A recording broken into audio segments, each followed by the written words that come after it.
Hey, welcome to another episode of Shop Talk, where today we're going to give you the top reasons why you want to learn about Ride Command.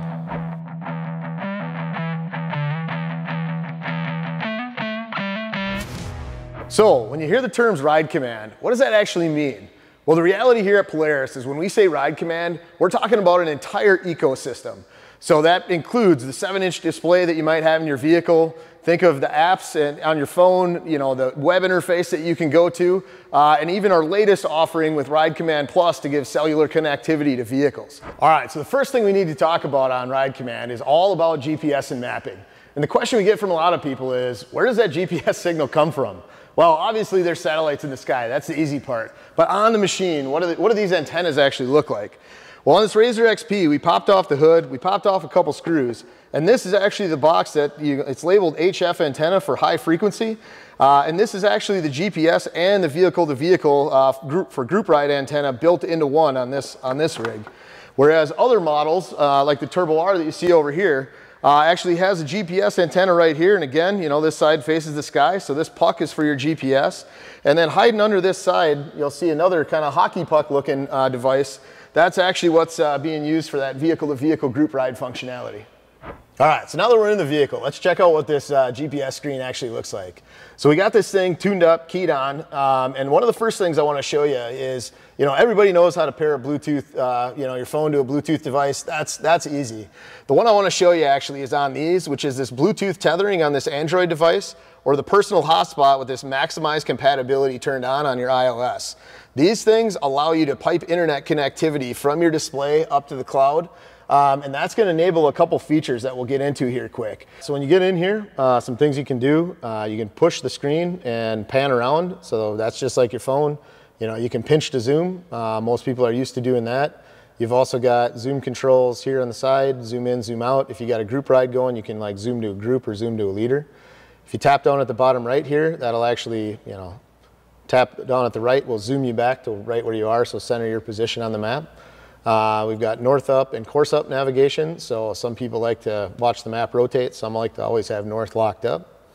As we go in here, your current ride, this is going to track where you are, so this is going to basically breadcrumb your trail as you go. So it makes it pretty easy to be able to find your way back. Gives you some, you know, info on distance, time, elevation change, that sort of thing. Add waypoint, this is one way to do it. If you tap the button, it'll drop a waypoint right where you are. Tap the pencil, you can modify the name of it if you need to, you know, so you can make it whatever you want.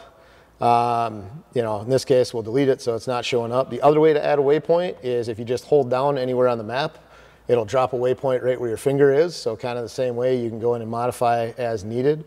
The other thing you can do is actually go into the settings menu. And if you go down to vehicle, let me back this up. So if you go down to vehicle and then this steering wheel shortcut button, you can actually set up a short press and a long press of this Polaris star on the steering wheel. So right now we've got a short press to toggle through screens, and I've got drop a waypoint as a long press. So if I go back into the map, I'm going to short press the button on the steering wheel. You're going to see it toggle through. And now I'm going to long press the button on the steering wheel, and it'll actually drop a waypoint. So I don't have to take my hands off the steering wheel while I'm driving around on the trail. I can drop waypoints when there's cool things, come back and rename them later, which is pretty nice. Let's see, continuing on here, group ride we'll talk about in a separate section. Map layers, this is nice. So your current track and trails, along with all the color coding for the various trail colors that you'll see is on this legend. And then if you want, you can turn on satellite map. So I've already got the phone paired up with Bluetooth tethering turned on. And you can see now I get that full satellite view, which is pretty awesome. And if I turn that one off, just so you can see what land info looks like, this will actually show, you know, borders of ownership of people's properties. But you can, you know, roll in, and we got a couple cairns here not too far away. So some neat stuff there on map layers. But again, these two require your phone to be paired up in Bluetooth and have that Bluetooth tethering turned on. The last one that's cool to show here is on map gauges. In this case, you can put something on the left and the right, and you can toggle between all, you know, you can select between these different items with the left and right arrows. So I tend to like to be able to see my fuel level a little bigger, so I'm going to drop that in, tap on the right, and then in this case, I'm going to drop in RPM, so you see attack. Hit the green button at the top and then hit the done button, and then you'll see that those stay on the map. You know, even when I'm, you know, moving things around, you can see they kind of go to the background. But then once the zooming things go away, they'll pop back up and be front and center as you're actually driving around. All right, so the other cool thing that a lot of people don't realize you can do is actually all about route planning. So if you pull up the Ride Command app on your phone or go to ridecommand.polaris.com on your computer, you can actually draw your track out or draw the route that you want to take out, save that to your account, and then on your display here, we're actually going to go and log into our account by trying to sync up here. And you'll have to give me just a minute to get this typed in. So we logged into our account through the display here. Next thing we want to do is tap the button or drag down from the top, go to all settings. And then if you go down to general, first one at the top here is account. And there's this option that says sync to account. Once we turn that on, you can see it pulled down 2 routes that we have saved in the cloud that were planned earlier today. And the cool thing is if we go back to the GPS and map screen and we go to rides and places, we can actually go down and find these 2 routes. And if you tap on one like this volcano to campground, you know, even though it's 1,300 miles away from where we are, you can actually see that whole route is pulled up here in purple. So you can get that synced right into your display. It's pretty awesome. All right, so when you tap in the bottom on the map, you'll see you got a button for group ride here. This is actually going to bring up a whole area like this that's showing all the groups you're in. In this case, I'm going to go into my profile. You know, I've got my name, I can add my phone number and pick my color. And then I can actually create a new group by tapping on this button, type in the group and tap on create group. That'll make it show up. In this case, I'm already there. I can toggle that group on and off. I can leave the group, but pretty simple way, you know, on this vehicle here. The other neat thing is if I tap at the top right, you can see the group name and it's me and then the other vehicle that's in our group. I can actually say, hey, I'm going to follow that Razor XP. So if I tap this top button, it'll actually show how far I am away from them and how fast they're going. So along with the heading that they're currently moving or their location versus mine. So we're going to walk over to the other vehicle here. And I'm going to basically do the same thing on this one now, where I'm going to go into group ride. In this case, I got a profile set up called Razor XP, and since this is a red machine, it's red. And I'm going to scroll down. Since we got a phone connected to this one, you'll see a whole bunch of you know, different groups in here, but you see Pat's group down at the bottom. And we're going to tap that one to join that group. And the cool thing is now it says we got 2 riders 12 feet apart from one another. And when we close that down, you'll actually see that both of these riders are available now in that group, which is really awesome. The other cool thing that a lot of people don't know is you can actually send messages to people in your group. So, you know, you can send them a note that says, you know, hey, I'm stopping for a photo. Once I send that, it'll actually pop up on the other vehicle automatically, and you can send kind of short amount of things back and forth, which is a really cool deal. The other awesome thing about this group ride technology is that you can actually wait for that guy in front of you to go clear out a couple miles, get yourself out of the dust, and instead of following where you can see their taillights, you just let them go a mile or 2 ahead, and then you can tail right behind them. And even if you've got, like, you know, say 6, 8 machines in your group, that information will actually piggyback from vehicle to vehicle so that the range gets extended by how far away any 2 of those units are. So even if you're spread out, you know, with 10 vehicles over 20 miles and each one's 2 miles apart, you know, when you send that message, it'll relay between all those vehicles tip to tail. So it's some really sweet, you know, sub-gigahertz frequency that we use to do that. So it's not actually cell-based. These 2 machines are literally transmitting information from one vehicle to the other. Since we're paired up on a cell phone on both of them as well, we could actually have other friends that get their, you know, group ride on their phone. They could actually join this group as well, and we could see them on the map too. Now they'd have to stop, pull out their phone to be able to see us, but you know, if you got any buddies that haven't upgraded the latest machine yet, that's another option to make sure they're aware of. All right, next up, when you're thinking cool things you can check out and do on your 7-inch Ride Command display, it's all about gauges, dynamics, and audio here. So first thing, push this gauges button on the bottom left corner of the gate on the display. And this will actually toggle through the different ones that you have set up, including the DYNAMIX active suspension, which we've done a whole shop talk about, so we won't touch too much on that.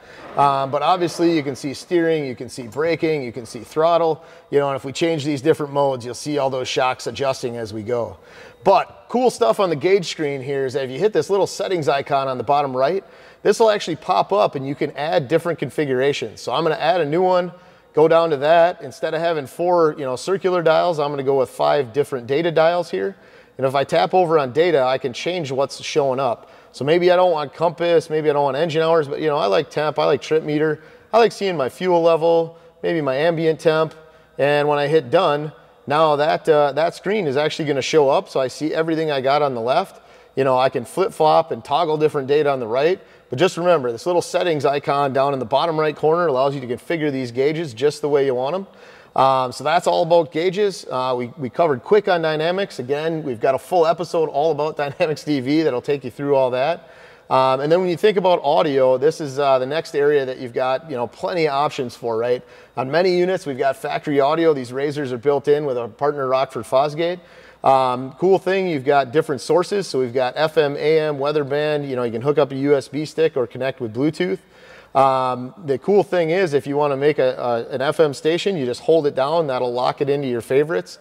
You know, as you're seeking through, you can find the next one here. And we'll just make sure we don't have too much sound coming out. But if you hold that down, that'll bring on the next one.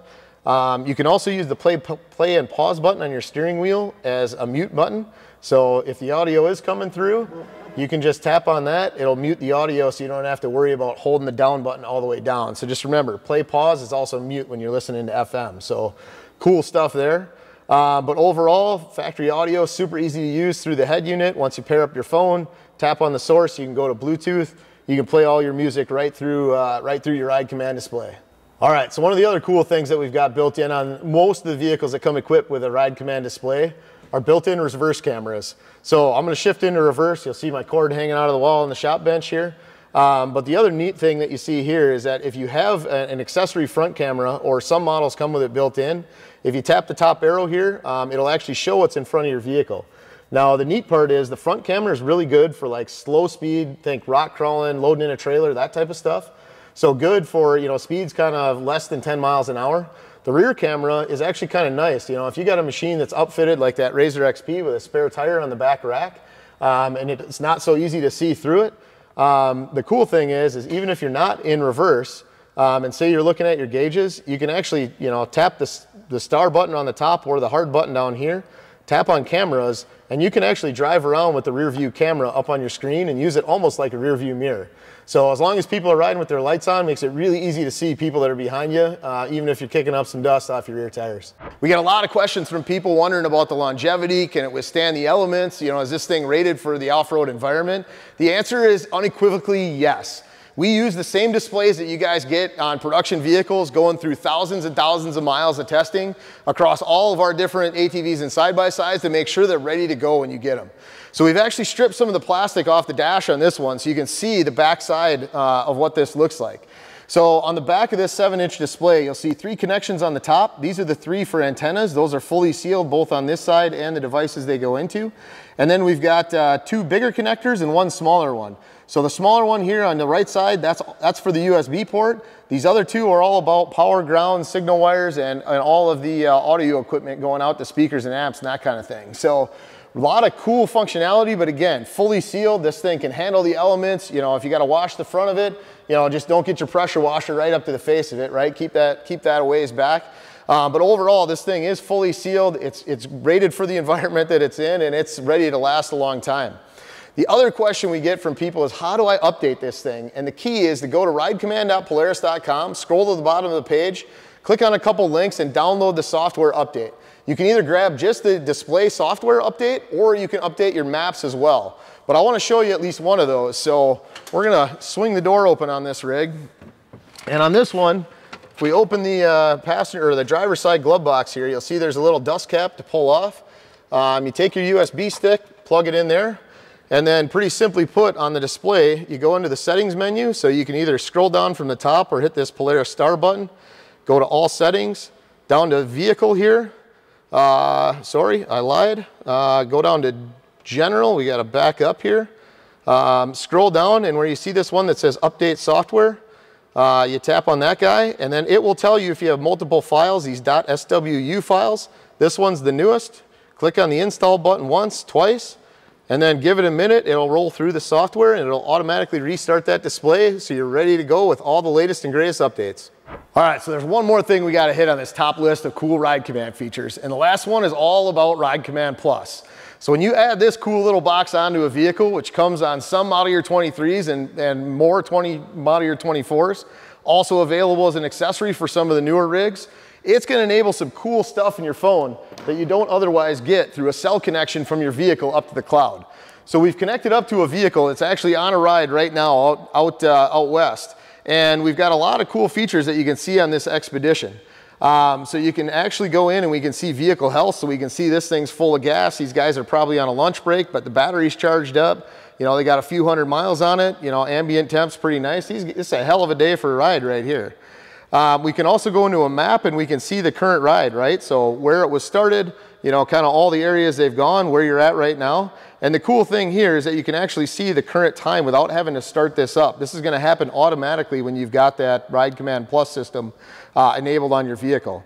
Again, when you go into rides, it automatically started tracking here. So when we go in, we see exactly where they are.